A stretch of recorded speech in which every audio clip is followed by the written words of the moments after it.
नियमों को ताक पर रखकर गुरुग्राम के डीएलएफ फेज 1 में वन विभाग के क्षेत्र में पेट्रोल पंप लगाने को नगर निगम द्वारा हरी झंडी दी गई।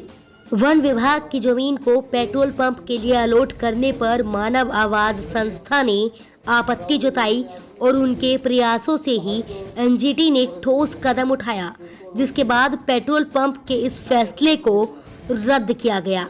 15 मार्च 19 में लगभग 2 वर्ष पूर्व नगर निगम ने 1500 स्क्वायर मीटर ज़मीन इंडियन ऑयल कॉरपोरेशन को पेट्रोल पंप लगाने के लिए दी थी। उसके बाद काफ़ी लंबी प्रोसीजर होता है, तो बाकी एनओसी वगैरह सब उनको मिल गई थी। उसके साथ साथ जो वहाँ की आरडब्ल्यू है और वहाँ के जो काउंसलर हैं और एक वहाँ जो है एक एनजीओ है गुड़गांव सिटीजन काउंसिल, उसके अध्यक्ष आर.एस. राठी जी, इन्होंने काफ़ी प्रयास किया और सरकार को काफ़ी पत्र लिखे कि ये ज़मीन फॉरेस्ट एरिया में आती है, यहाँ पेट्रोल पंप नहीं लगना चाहिए, परंतु सरकार ने कुछ नहीं किया। आपने अनेक पत्र लिखे, आर.एस. राठी जी ने कई पत्र लिखे, सरकार को अवगत कराया, फिर भी कुछ नहीं हुआ। वहाँ के एक एनजीओ है, उसने भी पत्र लिखे कि ये एरिया ग्रीन में आता है, यहाँ हमने फुटपाथ बना रखा है, यहाँ नेचुरल नाला है, पौंड बना हुआ है, तो कृपा करके ये ज़मीन पेट्रोल पंप के लिए ना दी जाए। पर फिर भी सरकार अपना प्रोसेस चलती रही।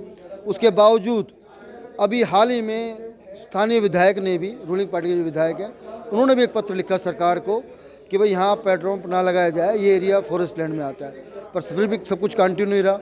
उसके बाद हम सभी मानववाद के जो सदस्य हैं, सबने निर्णय ये लिया कि भाई हम एनजीटी में केस क्यों ना फाइल कर दिया जाए, तो हमने एनजीटी में केस फाइल कर दिया। अभी 9 फरवरी को एनजीटी ने स्पष्ट आदेश दिया है कि यहाँ पेट्रोल पंप नहीं लगेगा, और साथ साथ एनजीटी ने गुड़गांव डिप्टी कमिश्नर और डिविजनल फॉरेस्ट ऑफिसर को हिदायत दी है कि वो पता करे कि एमसीजी ने ये इलीगलिटी क्यों करी। जब उनको पता लग गया था कि ये फॉरेस्ट लैंड है, फिर भी उन्होंने लैंड कैंसिल क्यों नहीं करी। अब 2 महीने के अंदर अंदर डीसी साहब को और डिविजनल फॉरेस्ट ऑफिसर को एनजीटी को रिपोर्ट देनी है कि भाई आपने ऐसी लापरवाही कैसे हुई। अभिजन जी, जो पूरा मामला है कहीं ना कहीं भ्रष्टाचार को दर्शाता है। क्या आपको लगता है कि सरकार की इसमें एक मिली भगत हो सकती है? देखो, सरकार कभी भी, जो सरकार ने ज़मीन जो अलॉट करी है ऐसे तो नहीं करी होगी, परंतु ये अभी स्पष्ट करना मुश्किल है कि ज़मीन ये किसको अलॉट हुई थी, किसका पेट्रोल पंप लगना था, क्योंकि कागजों में एमसीजी ने इंडियन ऑयल कॉरपोरेशन को ज़मीन दी है पेट्रोल पंप लगाने के लिए।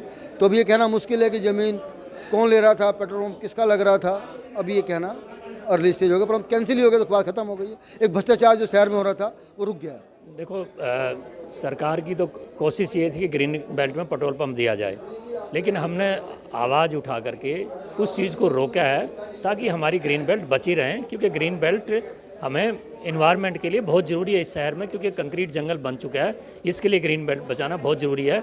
इसी के माध्यम से हमने लेटर लिखे और सरकार से दरखास्त की इसको कैंसिल किया जाए, तभी हम एनजीटी में गए थे इसके लिए। आपको क्या लगता है, अगर मानव आवाज संस्था ठोस कदम नहीं उठाती तो क्या सरकार एक बड़ी भूल कर सकती थी? सरकार तो भूल क्या भूल, सरकार ने तो लीज आउट कर ही दिया था, भूल तो कर ही दी थी सरकार ने। अगर हम आवाज़ नहीं उठाते तो वहाँ पेट्रोल पंप भी खुल जाता। उन्होंने तो डिमार्केशन स्टार्ट कर करके अपनी खुदाई स्टार्ट कर दी थी, तभी हम कोर्ट में गए हैं, तभी इसको रोका है। और इस सरकार को इस तरह की आगे भूल ना करें, उसके लिए चेतावनी भी देना चाहते हैं। आगे क्या एमसीजी से कोई सवाल किया गया है? क्या एमसीजी आगे क्या कुछ जवाब? ये एमसीजी से तो टाइम टू टाइम सवाल किए जाते हैं मेरे द्वारा, और बता दिया जाता है कि आप इस तरह की चीज़ें ना करें। और एमसीजी, अब इसमें एमसीजी अंडरटेकिंग दे देगी एनजीटी में कि हम यहाँ पर नहीं खोलेंगे। इस पूरे मामले को नगर निगम और बड़े अधिकारियों की लापरवाही कहे या फिर भ्रष्टाचार, आपकी क्या राय है? हमें कमेंट कर जरूर बताएं और देखते रहिए रिपोर्टर्स इंडिया। शुक्रिया।